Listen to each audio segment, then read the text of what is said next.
God promised the land from the river of Egypt to the great river, the Euphrates. So God will give back all the land. And God promised him the land of Israel as an eternal inheritance in Shechem. And so this was the first covenantal altar that Abraham built. And then God took him to Bethel. And Jacob went back and purchased the land in Shechem, but also in Bethel, they also purchased the land in Bethel. This was the second covenantal altar that Abraham built. Then he built another one in Hebron, which God promised as an inheritance to Caleb. And that's the place of the patriarchs. And that's the third covenantal altar that Abraham built. The fourth one that he built was in Jerusalem, where Abraham offered up Isaac, and where Yeshua was offered up. This is an eternal covenant that God made with Abraham in these locations. Israel possesses the land forever. It's their possession. They're to be the stewards over the land that God owns. He gave it to them as an eternal inheritance. And so we see all the warfare going on today is because the Muslims, they don't accept the covenant that God made with the Jewish people.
샤바샬롬.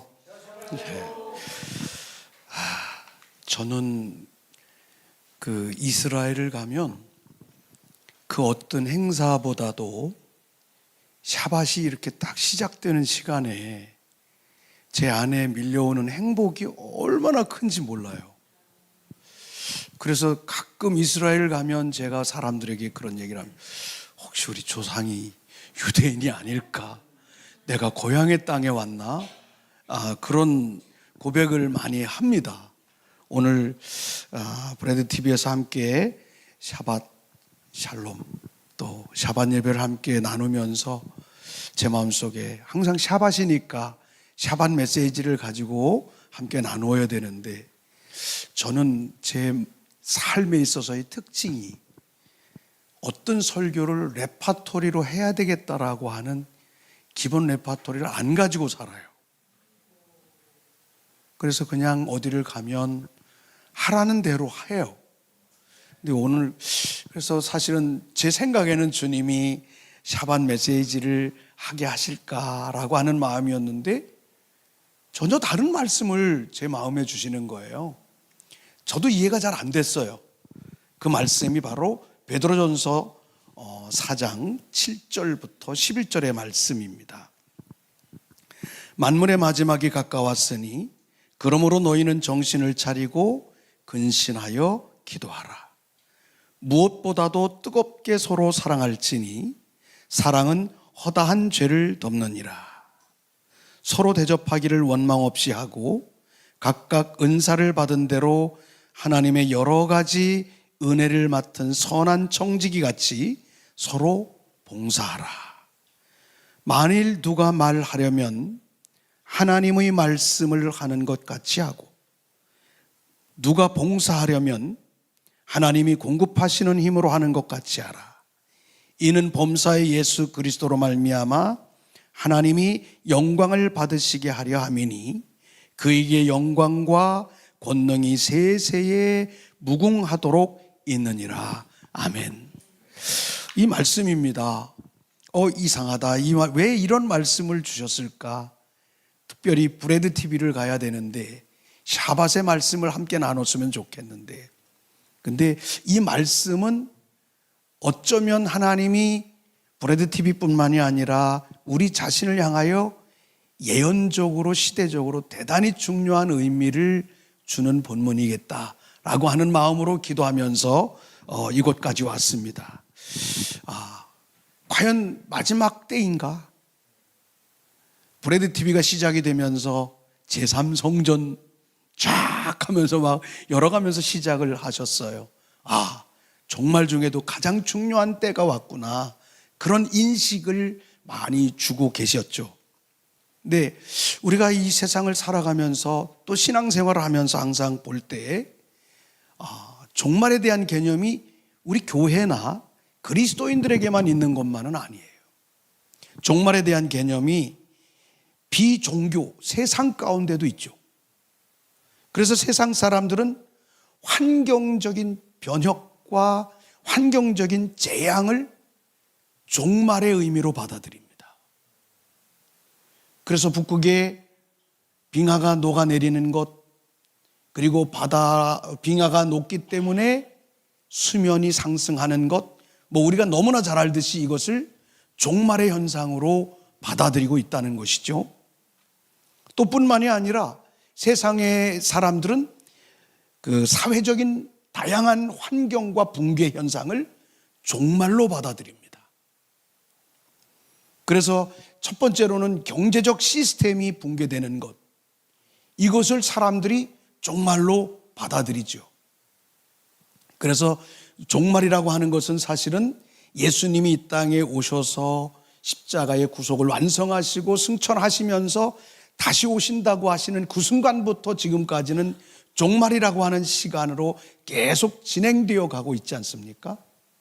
그럴 때마다 그 예수님 이후에, 그 전의 세상은 우리가 생각할 필요가 없겠지만 예수님 이후에 이 땅에 살아가는 사람들의 삶에 있어서의 경제적인 질서는 물물교환의 시대도 있었고, 그렇죠?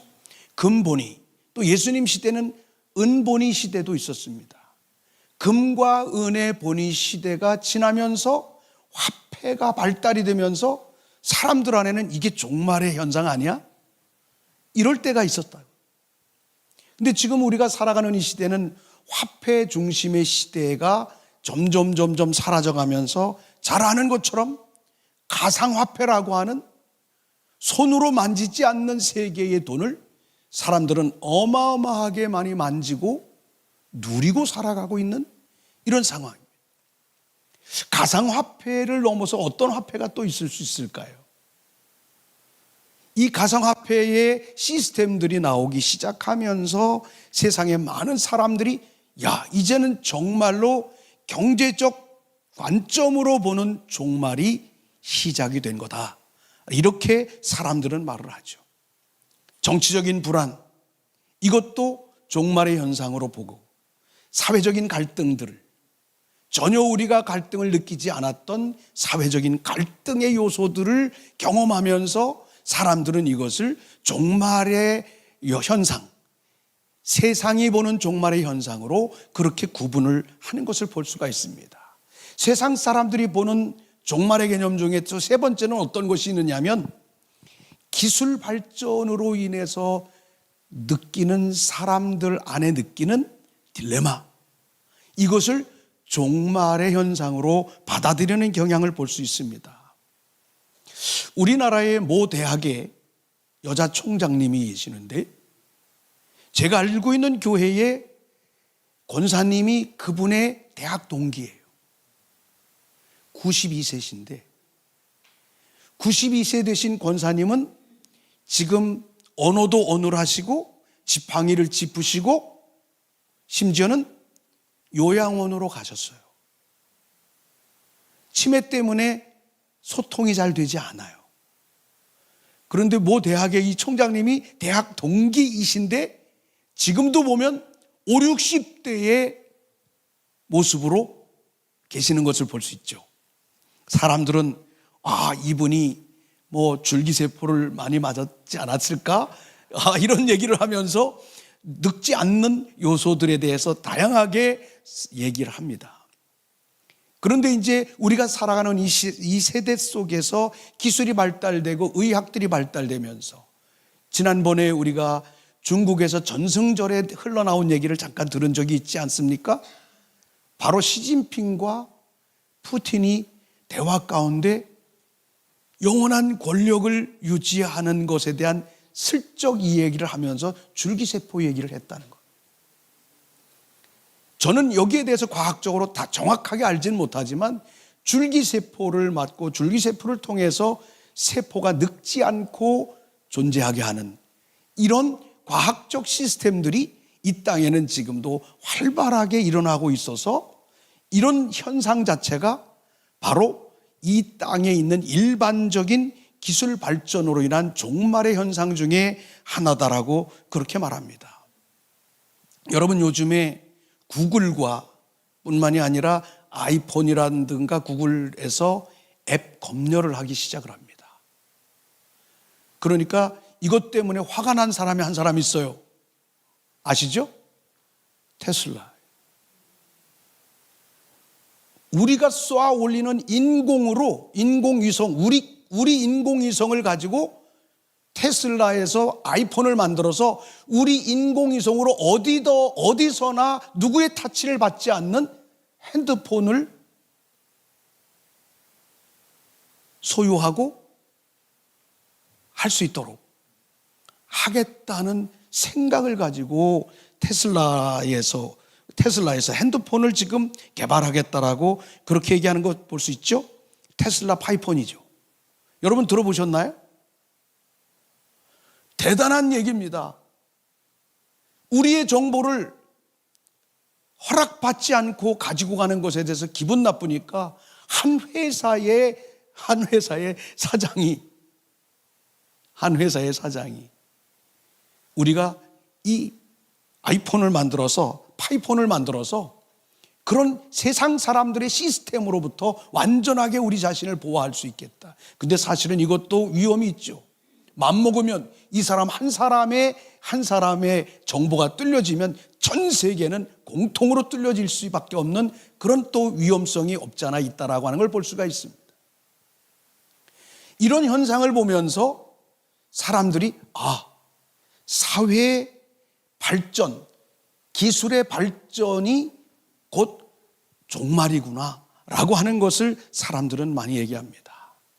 사회적인 시스템 속에서의 종말의 마지막 부분은 어떤 것이 있습니까? 우리가 잘 아는 것처럼 글로벌리즘 시스템입니다.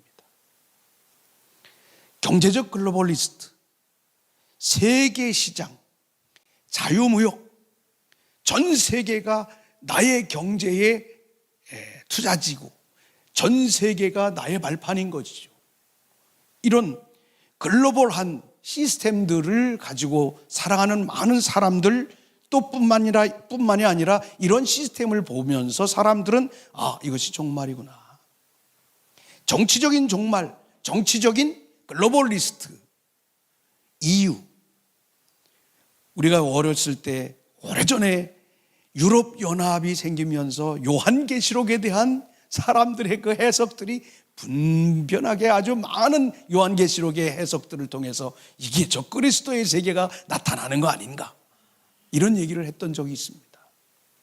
근데 근자에 들어보면 유엔이라고 하는 기구가 뭔가 좀 삐딱하게 나가면서 유엔 역시도 글로벌리스트들의 어떤 현상 중의 하나로 유엔이 가지고 있는 성격과 상황을 종말론적인 현상으로 이야기하는 그런 사회적인 현상들을 우리가 볼 수가 있죠.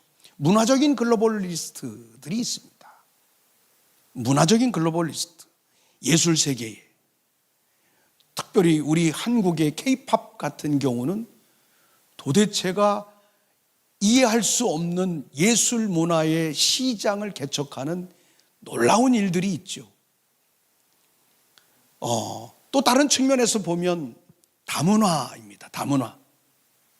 다문화 가운데서도 지금은 이슬람 세계가 전 세계를 향하여 지금 자기들이 가지고 있는 어떤 종말론적인 목표를 향해서 꿈을 이루려고 하는 그런 다문화 정책들을 가지고 있는 것을 볼 수가 있죠.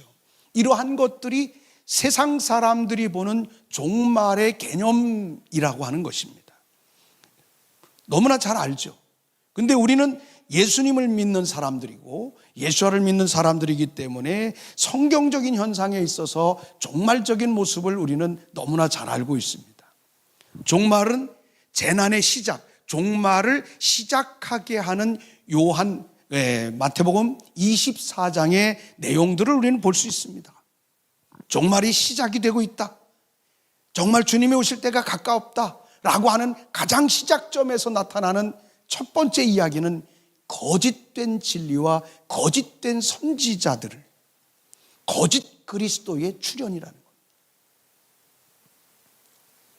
우리 한국교회가 1907년에 부흥이 됐고 그 다음에 6.25 전쟁을 이루고 난 다음에 우리 한국교회는 불과 이제 전쟁 이후에, 광복 이후에 80년의 시간이 흘렀습니다.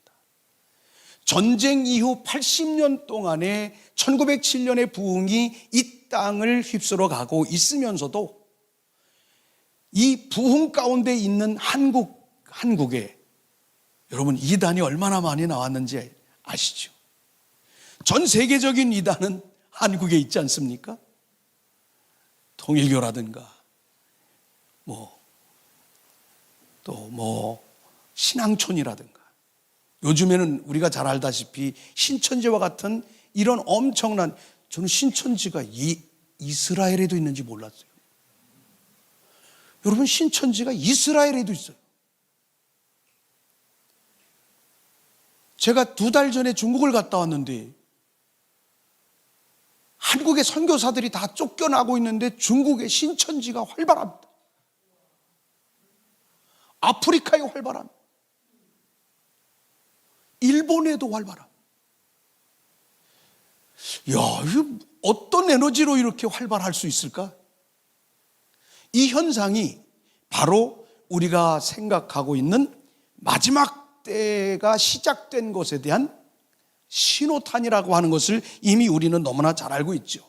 난리와 난리의 소문이 있고, 그죠? 나라와 나라가, 민족과 민족이, 지금 우크라이나나 러시아가 가지고 있는 이런 갈등의 모습을 보면 이분들 다 같은 지역에 같이 살아가는 사람들 아니겠습니까? 사실은 이런 모습, 지금 중국을 중심으로 하는 홍콩에 관한 부분은 우리가 너무나 잘 알고 있죠.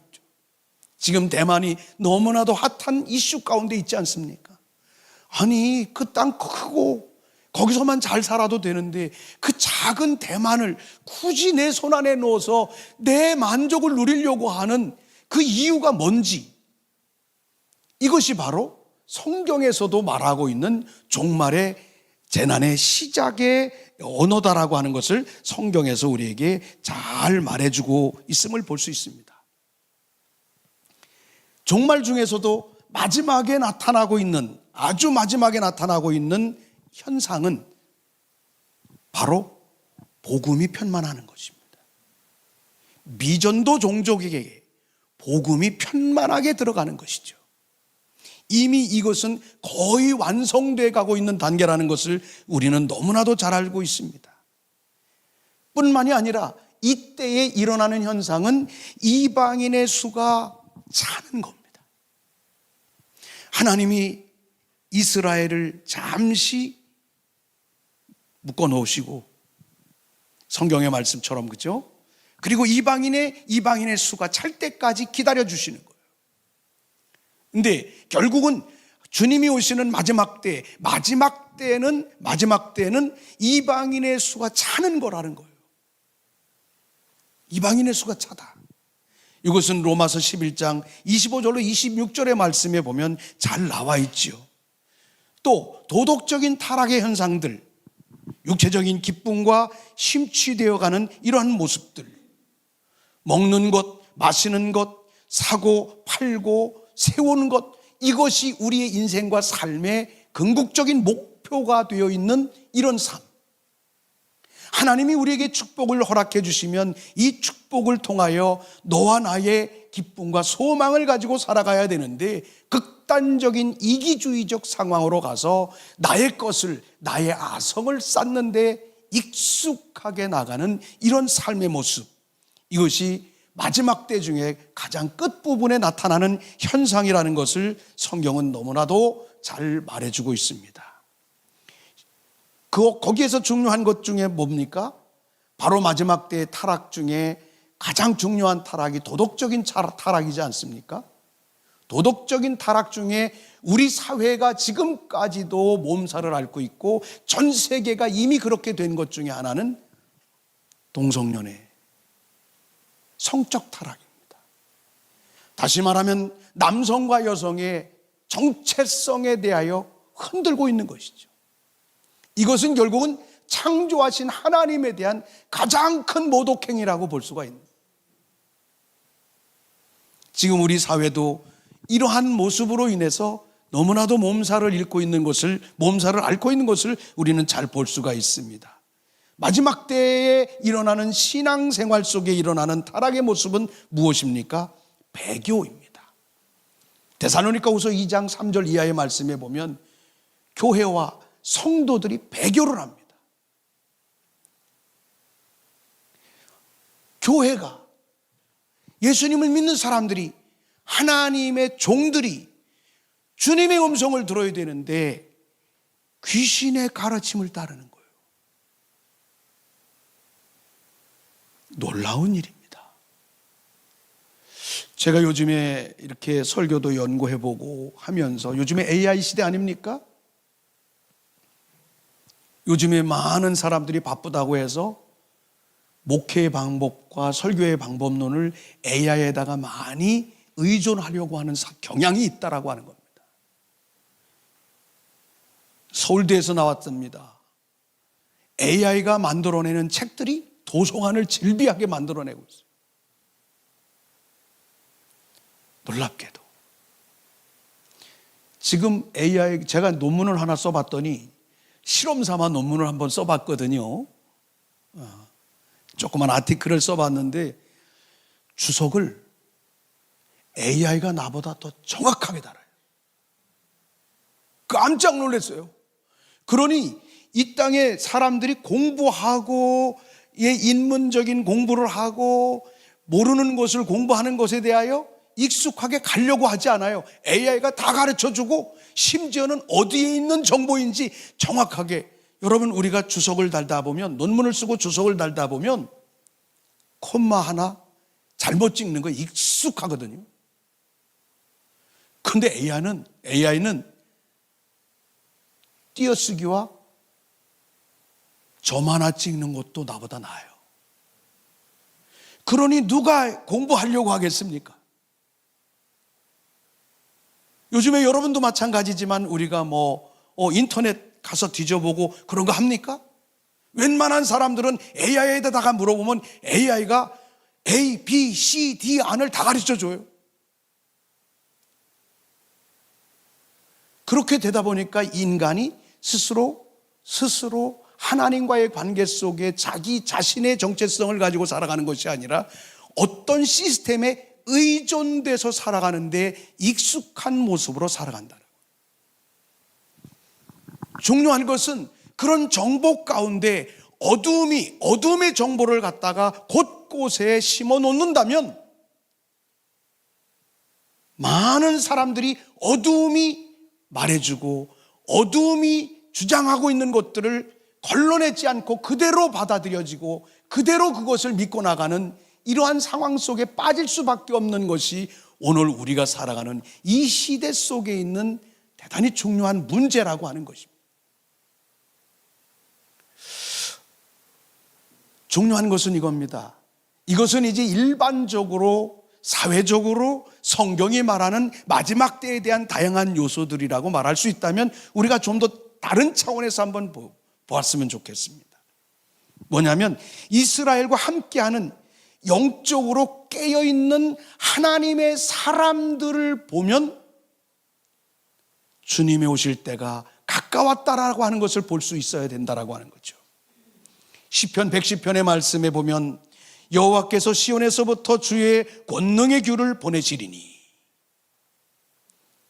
시온에서부터 주의 권능의 규를 보내시리니 주는 원수들 중에 다스리소서.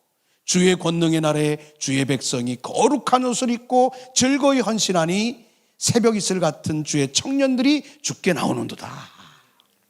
오늘 여러분들처럼 제가 오늘 찬양하는 거 보니까 야, 김종철 감독님 이렇게 그 뉴스 할 때보다 예배할 때 이 광고할 때가 훨씬 더 나으신 것 같아요.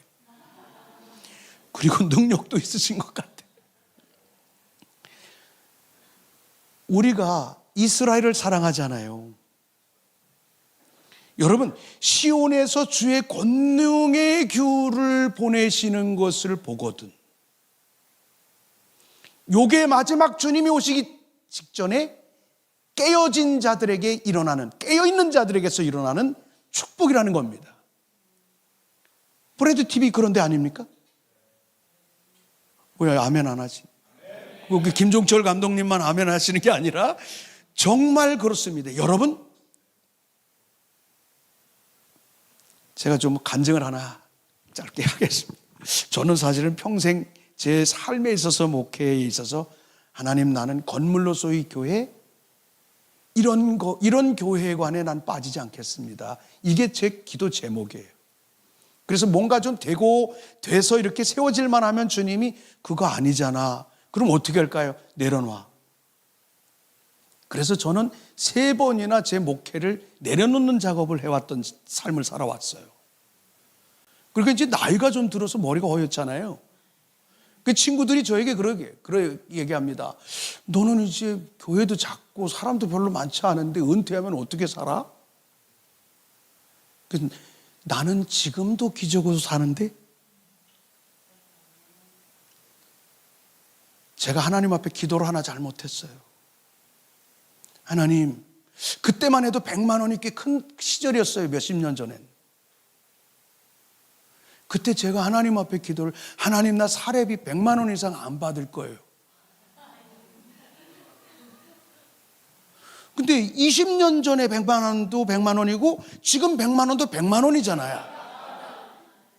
그래서 지금까지 저는 사례비를 100만 원 이상 안 받아요. 그럼 가난해야 되잖아요. 제가 단연코 하나님 앞에 사람들에게 자랑할 수 있는 것은 저는 1%도 가난하지 않다는 놀라운 일이에요. 그 친구들이, 그래, 그러면 너 연금은 많이 받아? 연금도 뭐 많이 받아요. 국민연금 받고 내가 봐도 이제 은퇴하면 어떻게 살아갈까? 그런 걱정을 할 때가 있어요. 근데 너무 감사한 것은 우리 교회 성도님들이, 목사님 은퇴 안 하시죠? 100만 원은 보장된 거예요.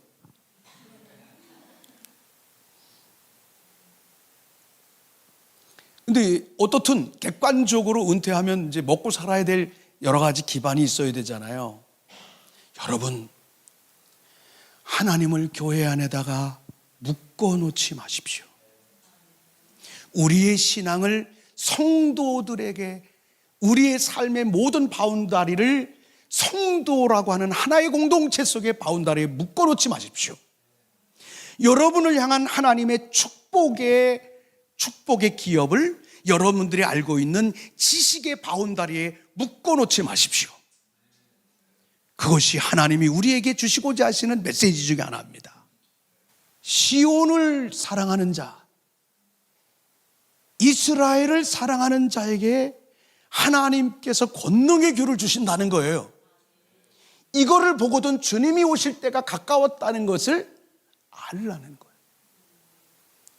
저는 이 브레드 TV에서 그렇게 그 역사가 이제 브레드 TV 뿐만이 아니라 브레드 TV를 통해서 많은 이스라엘을 아는 사람들에게 이 권능의 규를 나누어 주게 될 줄 믿습니다. 타메스 목사님 제가 한국에 처음 초청해가지고 코리아 컨버케이션 했었거든요. 우리 김종철 감독님과 저하고는 뭔가 이게 끈적끈적한 게 있는 것 같아. 근데 저분 안에 그게 있습니다. 저분 안에 보이지 않는 이런 규들이 있습니다. 전 세계에서 많은 사람들이 증거합니다. 오늘 여러분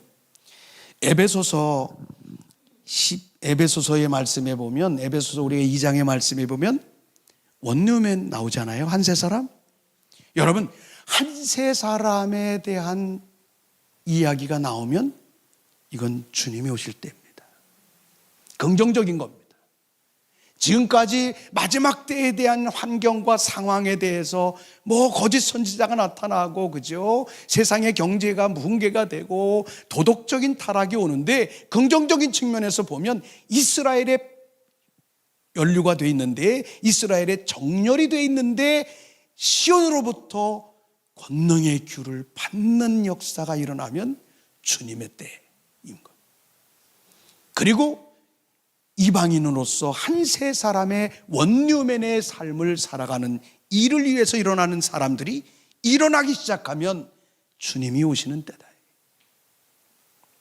요한계시록 5장 6절 이하의 말씀에 보면 사도 요한이 주님의 보좌에 성령에 이끌려서 갑니다. 보좌에 갔더니 성도들의 향이 24장로들에 의해서 하늘 보좌에 쏟아지는 거예요. 저게 뭡니까? 성도들의 향이에요. 근데 이 성도들의 삶에 어떤 게 있느냐 하면 새 노래가 있고 예배의 회복이 있습니다. 여러분, 주님이 오시기 전 마지막 때는 예배가 이 땅의 예배가 아니라 저쪽에 있는 예배의 언어가 이쪽으로 흘러 들어와요. 이거를 가리켜서 예배 회복이라고 말할 수 있겠죠. 근데 놀라운 것은 그 새 노래를 부르는 그들의 향을 하나님이 하늘에서 받으시는 거예요. 받으시고 다시 그들 가운데 복음의 우리 예수와 가운데 있는 7불의 권세를 그들 가운데 부어 킹덤 하나님의 나라의 능력을 그들 가운데 부어주신다는 거예요. 이거는 요한계시록 5장 아주 기초적인 데서 나오는 거잖아요. 여러분, 예배처럼 멋있는 게 없습니다. 할렐루야. 사람들이 못 들어도 괜찮아요. 하늘의 예배가 일어나면, 권능의 규가 내려오면 세상 사람들이 감당할 수 없는 능력 안에 거하는 거죠. 그러니까 세상의 모두가 다 거의 90% 이상의 사람들이 어두움으로 인하여, 사회적인 종말론으로 인하여, 종교적인 종말론의 다양한 현상으로 인하여 고통을 당하는데, 그 중에 한 세 사람의 사람으로 하나님의 시온으로부터 권능의 규를 받아내리는 사람들을 통하여 하나님께서는 하나님의 나라의 능력을 그들 가운데서 부어내신다는 겁니다. 이것을 킹덤의 능력이라고 말할 수 있겠죠. 요한계시록 12장의 말씀에 보면 하늘에 이제 전쟁이 일어나죠. 하늘의 전쟁이 일어나고 교회가 회복되는 것을 볼 수 있습니다. 하늘에서 전쟁이 일어나는데 미가엘과 어둠의 전쟁이라고도 말합니다. 그런데 해를 입은 한 여인이 아들을 낳아요. 저는 이 해를 옷 입은 여인을 교회 회복으로 이해를 합니다. 마지막 때의 교회 안에 해로 옷 입었다는 것은 사실은 우리 모든 교회들은 태양력에 의해서 이미 옷을 입고 살아가잖아요. 근데 그들의 발이 달을 밟고 있어요. 저는 이거를 유대력으로 이해를 합니다. 이 세상에 있는 교회의 성도들 가운데 이스라엘의 인볼브가 되어 하나님의 시간표를 작동시키는 능력을 가지고 있는 사람들 안에 그 교회 안에서 하나님의 아들들, 쉽게 말하면 하나님의 나라의 상속자들이 일어난다는 것이죠. 이런 회복의 역사가 일어나므로 이것이 일어나면, 교회 안에 하나님의 나라의 이런 아들들이 일어나면 이것이 주님이 오시는 때구나 라고 하는 것을 성경이 우리에게 말해주고 있고, 요한계시록 14장에서는 마지막 14만 4천이 등장합니다. 여기에는 머리에, 이마에 어린 양의 이름과 아버지의 이름 두 가지가 있습니다. 저는 이것을 이스라엘과 이방인들의 연합된 마지막 시대의 추수라고 봅니다. 이런 현상들이 일어나는 거예요. 여러분, 우리가 지금 그 시대에 살아가고 있고 브레드 TV는 그거를 지금 전하고 있지 않습니까? 그러면 이 마지막 때를 살아가는 우리의 삶을 오늘 성경 본문에서 뭐라고 얘기하느냐 하면, 그러기 때문에 이 시대를 살아가는데 시온으로부터 권능의 규가 오고 하나님의 아들로서 하나님의 나라의 아름다운 유산을 땅에서 하나님의 나라의 능력을 누리며 살아가려면 이렇게 살아가야 돼 라고 하는 것을 베드로를 통해서 우리에게 지금 전해주고 있다고 하는 겁니다. 이것이 오늘 본문의 말씀입니다. 대단히 중요합니다. 첫 번째로는 뭡니까? 기도의 방법을 바꾸라는 것입니다. 기도의 방법을. Sober and watch prayer. 기도를 하는데 냉철하게 기도해라. 그리고 watch prayer. 제가 이 말씀에 대한 의미를, 왜 하나님 이 말씀을 주셨느냐라고 하는 것을 제가 느끼면서 이 본문을 묵상하면서 제가 이 말씀을 전하는데, 우리 이제 브레드 TV가 가지고 있는 이 시대를 향한, 이스라엘과 인볼브된 하나님의 사람들을 향한 방향을 이제는 제대로 보여줘야 될 때가 됐구나. 이제 앞으로 브레드 TV는 이 민족을 향한, 한국 교회를 향한 워치 프레이어, 워치 워십 시스템으로 세워질 줄 믿습니다. 할렐루야. 예. 두 번째로는 허다한 죄를 덮어주는 사랑을 가지라는 거예요. 사랑을 하는데 그냥 이해가 되는 사랑이 아니라 허다한 죄들을 무마시켜 줄 수 있을 정도로, 녹여낼 수 있을 정도의 예수와의 마음을 가진 사랑의 마음을 가져야 된다는 겁니다. 그런 사람들에게 오늘 시온으로부터 규가 내려올 것이고 하나님의 나라의 통치의 능력이 내려오게 될 줄 믿습니다. 세 번째로는 은사에 맞는 봉사를 해라. 마지막입니다. 동행하는 삶입니다. 오늘 성경이 말합니다. 너희가 만일, 11절에 보면 만일 누가 말하려면 하나님의 말씀하시는 것 같이 하라. 할렐루야. 말하려면 하나님의 말씀하시는 것 같이 하라. 이 대단히 중요한 겁니다.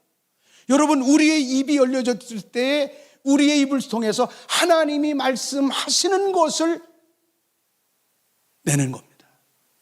이거는 단순한 예언의 은사를 뛰어넘는 하나님의 스피커적 역할이라고 봅니다. 만일 봉사하려면, 너희가 봉사하려면 하나님이 공급하시는 힘으로 하라. 마지막 때를 이기는 중요한 목입니다. 너희가 봉사하려면 하나님이 공급하시는 힘으로 하라. 기도하겠습니다. 은혜로우신 아버지 하나님, 감사와 영광과 찬양을 주께 올려드립니다. 오늘 브레드 TV를 통하여 하나님 앞에 이 마지막 때를 살아가는 우리의 삶의 자세를 어떻게 살아가야 할지 하나님 말씀을 통하여 우리를 일깨워 주시니 감사합니다. 너희가 말하려면 하나님이 말씀하시는 것 같이 하고, 너희가 봉사하려면 하나님이 공급하시는 힘으로 하라고 하시는 주님의 말씀, 그리고 사랑하되 허다한 죄를 덮어낼 수 있는 아버지의 마음을 가진 우리 모든 한 사람 한 사람 될 수 있도록 은총 베풀어 주시옵소서. 감사드리며 우리 주 예수와 이름으로 기도합니다. 아멘.